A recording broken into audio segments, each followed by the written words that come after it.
নমস্কাৰ বৈষ্ণৱবৃন্দ, আজি আমি আপোনাৰ খবৰ ওচৰলৈ লৈ আহিছোঁ এটি ভিডিঅ'। দৰ্শকবৃন্দলৈ সেৱা জনাই আমি আপোনাৰ খবৰ ওচৰত এটি ভিডিঅ' আগবঢ়াব বিচাৰিছোঁ। ইয়াৰ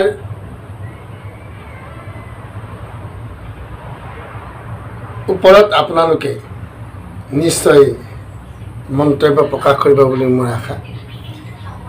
নকৈ নোৱাৰোঁ, এই ভিডিঅ'টো কোনে বনাইছে আমি তাক ক'ব নোৱাৰোঁ, কিন্তু কথা হ'ল কি, ফেচবুকটো খুচৰি থাকোঁতেই আমি দেখা পাই হঠাৎ এনেকুৱা আচৰিত ভাৰতীয় সনাতন সংস্কৃতিসমূহ বিকৃত ৰূপত প্ৰদৰ্শন কৰি সংস্কৃতিৰ অপপ্ৰচাৰ যুগলৈ যি এই সংস্কৃতিৰ বিকৃত কৰাৰ প্ৰচেষ্টা এজনী উদণ্ড লোকৰ বলবমৰ নামত, তাকে আমি আপোনাৰ খবৰ আগত দেখাবলৈ গৈছোঁ। আপোনালোকে চাওক, এই পৰ্দাত যি দেখিছে যে শিৱৰ সাজ পৰিধান কৰি বা কৃষ্ণৰ সাজ পোছাক পৰিধান কৰি দেৱ দেৱীৰ ৰূপত নিজকে প্ৰস্তুত কৰি, ঋষি মহিষীৰ ৰূপত নিজক প্ৰস্তুত কৰি এইসকল নৱ প্ৰজন্মই ভক্তিৰ নামত কেনে উদ্ভণ্ডালিৰ সৃষ্টি কৰিছে, ইয়াৰ ওপৰত আপোনালোকে কি মন্তব্য চব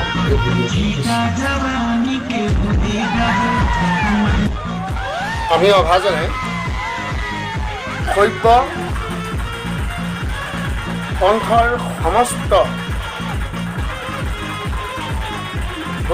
ভকতলৈ মোৰ আহ্বান যে এনে অপ্ৰীতিকৰ, এনে উদণ্ডমূলক মাতাল ৰূপত নৃত্য প্ৰদৰ্শন কৰা সভ্য পন্থৰ একো নিয়মত আছে নেকি? আমি জানিব বিচাৰোঁ যে ভাৰতীয় সনাতন ধৰ্মত তিনিটা মাৰ্গ আছে, সেয়া হৈছে শাক্ত, শৈৱ আৰু বৈষ্ণৱ। বৈষ্ণৱ পন্থটো এনে নাই, কিন্তু আমি ভালদৰে জানো যে শৈৱ বা শাক্তটো এনে নিশ্চয়কৈ নাই। তেনেস্থলত এনেদৰে অতি নিকৃষ্টতাৰে কোনো কুণ্ঠাবোধ নোহোৱাকৈ যে সনাতন ধৰ্মক বিকৃতিকৰণ কৰাৰ অধিকাৰ এখেতলোকক কোনে দিলে?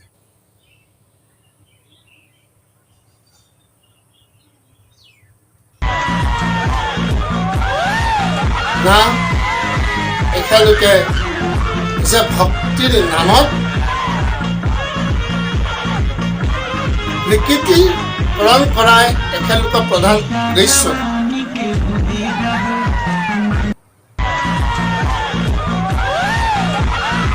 আৰু ইয়াত যিটো গীত আপোনালোকে শুনা পাইছে, এই গীতটোৰ লগত সম্পৰ্ক কি আছে?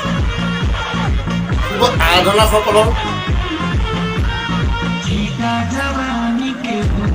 যদি সঁচাই তেখেতলোক এইসকল লোক শিৱৰ ভক্ত হয়, তেন্তে এখেতলোকে ভক্তি মাৰ্গৰ গীত লগাই ভকতীয়া নৃত্য কৰক।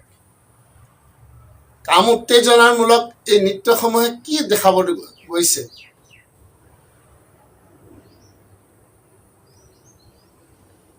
মই এইখিনিতে এটা কথা ক'ব বিচাৰোঁ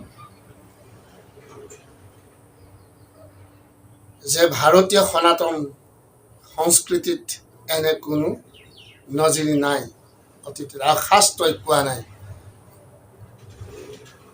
আৰু শিৱই কোনো মদিৰা পান কৰা নাই, শিৱই কোনো ভাং ধতুৰা খাই পাগলৰ দৰে মাতাল হৈ মাতাল নৃত্য কৰা নাই। যি শিৱই নিজেই সমস্ত শৰীৰ ঈশ্বৰৰ ওচৰত অৰ্পণ কৰিছে, যি শিৱই নিজে নিজৰ সৌন্দৰ্যৰ সেই শৰীৰটো সুঠাম শৰীৰটোৰ ঈশ্বৰ সাধনত নিজকে পূৰ্ণাংগৰূপে নিয়োজিত কৰিবৰ কাৰণে ভস্ম ধূলা খানি নিজক অপৰূপ সজাইছে, কিয়নো ঈশ্বৰ সাধনৰ যাতে ব্যতিক্ৰম নকৰক, যাতে সেই কামুক ৰমণী বা পৰি স্বৰ্গৰ ৰম্ভা মেনকা আদি তেখেতৰ শৰীৰৰ ওপৰত আকৃষ্ট নহওক আৰু তেখেতক যাতে ধ্যান ভগ্ন পৰা বঞ্চিত নকৰক, সেই বোধেৰে সেই জ্ঞানেৰে তেওঁ ঈশ্বৰক নিজৰ আত্মনিয়োজন কৰিবৰ কাৰণে তেওঁ শৰীৰত ভস্ম ধূলা সানিছিল। যি শিৱই নিজৰ পাৰ্বণীকো সময় দিবলৈ আহৰি পোৱা নাছিল, তেনেজন শিৱই ভাং ধতুৰা খাই মাতাল হৈছে বুলি কোনখন শাস্ত্ৰত লিখা আছে? যদি আমি সঁচাই শংকৰী কলাকৃষ্টিত আকৃষ্ট শংকৰৰ দেৱৰ নীতি নিৰ্দেশনাৰ আদৰ্শৰে পৰিপূৰক বা শ্ৰীমদ ভাগৱত গীতাৰ যদি প্ৰত্যেক শব্দৰ আমাৰ হৃদয়ত আছে, তেন্তে এনে কৰাৰ আমাৰ কি প্ৰয়োজন আছে? ইয়াৰ দ্বাৰা আমি কি কৰিব বিচাৰিছোঁ? যে ধৰ্মক বিনাশৰ পথলৈ আমি গতি কৰাইছোঁ। হয়, মই ইয়াৰ দ্বাৰাই যে শৈৱ ভক্তসকলক মই অপমান বা ক্ৰোধ আক্ৰোশমূলক আমি কৰিছোঁ, সেইটো আপোনালোকে নাভাবিব, সেইটো ফালৰ পৰা আমি ক্ষমা প্ৰাৰ্থী। কিন্তু এটা কথা মনত ৰাখিব, যদি আপোনালোকে ক'ব বিচাৰে যে শিৱই এই নৃত্যত কৰিছিল, এনে কৰিছিল, সেইটো কাৰণে এই সকলো কৰিছে বা কৰাৰ প্ৰয়োজন আছে, কিন্তু সেইটো ভুল ধাৰণা। তাত যুক্তি সহকাৰে শাস্ত্ৰৰ আনি আমাক দেখাব পাৰিব লাগিব, অন্যথা আমি নামানিম। আৰু শুনক, ব্ৰহ্মা বিষ্ণু মহেশ একে কলেবৰ, নাহি ভেদাপৰ, জানা নিৰন্তৰ। অৰ্থাৎ ইয়াৰ দ্বাৰাই কি বুজাইছে? ইয়াৰ দ্বাৰাই এইটো নহয় যে ব্ৰহ্মা বিষ্ণু পৃথকে পৃথকে আৰু শিৱক আমি পৃথকে পৃথকে সেৱা ভজনা কৰিব লাগিব। কৈছে ইয়াত যে ব্ৰহ্মা বিষ্ণু মহেশ একে কলেবৰ, জানা নিৰন্তৰ, নাহি ভেদাপৰ। অৰ্থাৎ এক ঈশ্বৰ, ঈশ্বৰৰেই এই তিনিওজন অংশৰূপে অৱতাৰ হৈছে। এই তিনিজনক তিনিটা কৈছে যে ব্ৰহ্মাৰূপে স্ৰজন, বিষ্ণুৰূপে পালন আৰু ৰুদ্ৰৰূপে সংহাৰ কৰিবলৈ দিছে। কিন্তু ইয়াত এটা কথা যে তিনিও পৃথকে পৃথকে সেৱা ভজনা কৰাৰ কোনো নিৰ্দেশনা শাস্ত্ৰই কোৱা নাই। শাস্ত্ৰসমূহে এটাই কৈছে, কৃষ্ণক পুজিলে পূজা সমস্তই পায়, পৃথকে পুজিলে পূজা কেহুৱে নাপায়। যদি এই কথাত আমি প্ৰতীয়মান হৈছোঁ, তেন্তে আমি সঁচাই বাৰু ভকত বুলি আমি নিজকে কৰিছোঁ। গীতা শাস্ত্ৰসমূহৰ অৰ্থ হ'ল শৰণ, ভাগৱত তত্ত্ব অৰ্থ হ'ল যে ঈশ্বৰ কৃষ্ণতেই শৰণাপন্ন হৈ সমস্ত ঈশ্বৰক অৰ্পণ কৰা। এয়াই হৈছে শ্ৰীমদ ভাগৱতৰ মূল সাৰ তত্ত্ব। কিন্তু আমি কৰিছোঁনে যে সেই শ্ৰীমদ ভাগৱতখন অধ্যয়ন কৰি আমি তেতিয়াহ'লে সেই তত্ত্বটো বুজিছোঁনে? তথাপিতো আমি এইখন উদ্ভণ্ডালী ৰূপত হয়তো আমি নৃত্য প্ৰদৰ্শন কৰিছোঁ। হয়তো এইসকলৰ মাজতে একো একোজন এনেকুৱা আছে যে ভাগৱত পাঠত সুন্দৰভাৱে কণ্ঠ নিগৰাই চকু পানী টোকাৰো হয়তো এইসকলৰ মাজতে আছে। কিন্তু সেই তেনে পণ্ডিতালী দ্বাৰাই তৰিব নোৱাৰিব, সদায় মনত ৰাখিব। কিন্তু মই আপোনালোকৰ প্ৰতি নিবেদন জনাইছোঁ যে আপোনালোকে যি কৰে আপোনালোকৰ কৰ্মগুণেৰে নষ্ট হওক বা আপোনালোকে তৰক, সেইটো আমাৰ বিচাৰ্য বিষয়।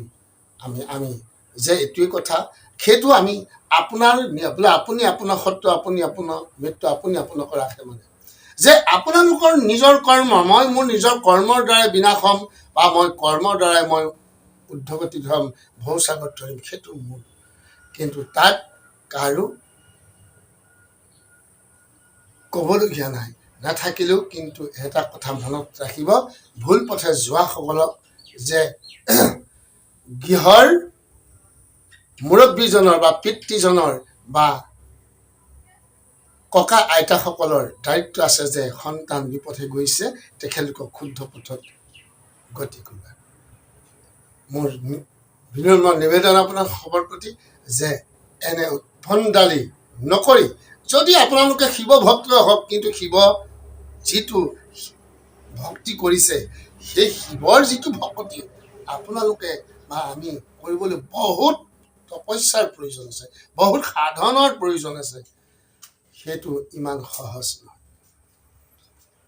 গতিকে আপোনালোকে সাধন কৰক, কিন্তু এই উদ্ভণ্ডালিৰ দ্বাৰাই আপোনালোকে নতুনকৈ আকৌ এটা পাপ সাগৰত ডুবিবলৈ প্ৰস্তুত কিয় কৰিছে নিজক? কৃষ্ণ। ইয়াকে কৈ মই সামৰিছোঁ।